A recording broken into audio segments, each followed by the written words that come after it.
Hello YouTube, Winter Storm 2015. Lovely, ain't it? Anyway, this is 421, downtown Greyhawk. Road is solid white. People's been traveling on it, but now it's been slow go. I'm gonna see if I can get out here actually in the road. Hey.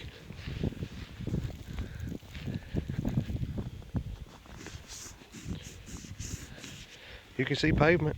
They've been scraping it. If you do that.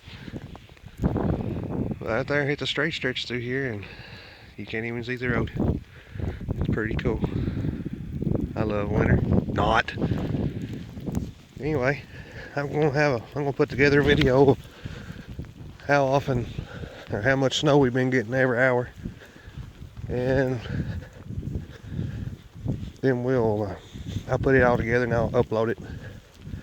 So anyway, stay warm, stay dry, and if you don't have to be out on the road, stay home. Thanks for watching.